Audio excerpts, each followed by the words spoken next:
নমস্কাৰ। আমাৰ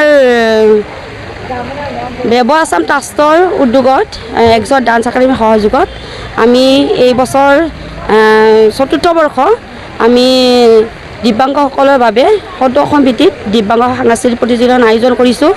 ইয়াতে গোটেই অসমৰ পৰা আহিছে, যেনেকৈ ধেমাজি, লখিমপুৰ, তাৰপিছত আপোনাৰ নগাঁও, গোটেইখিনিৰ পৰা আহিছে। যিমান ভাবিছিলোঁ তাতকৈ অকণমান কম হৈছে, কাৰণ কিয় আপোনালোকে গম পাইছে ইতিমধ্যে বানৰ কাৰণে। যিয়ে নহওক বাৰু, আমাৰ ইয়াতে 4টা কেটেগৰী আছিলে। আমাৰ আধুনিক নৃত্য আছিলে, আধুনিক গান আছিলে, চিত্ৰাংকন প্ৰতিযোগিতা আছিলে আৰু ভেকশ্যন আছিলে। আমি সকলোৱে সহায় সহযোগিতা পাইছোঁ। তথাপিতো আমাৰ স্কুলখন এইকাৰণে ব্যতিক্ৰমী বুলি কওঁ, যিখন এক্সট ডান্স একাডেমী আছে এইকাৰণে ব্যতিক্ৰমী। আমি যিখন অনুষ্ঠান পাতিছোঁ তাত আমাৰ গোটেইখিনি তাৰমানে আমাৰ দিব্যাংগই হয়। আপোনাৰ মিউজিচিয়ানখিনিও আমাৰ দিব্যাংগই হয়, তেওঁলোক ব্লাইণ্ড হয়।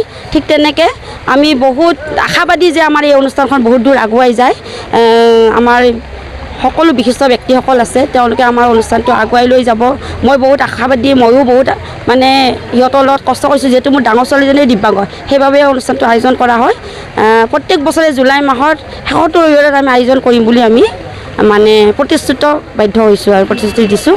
এইখিনি আৰু ভাগৰি আছোঁ, বেছি নকওঁ, বাকীখিনি আমাৰ দাদাসকলে ক'ব। ঠিক আছে।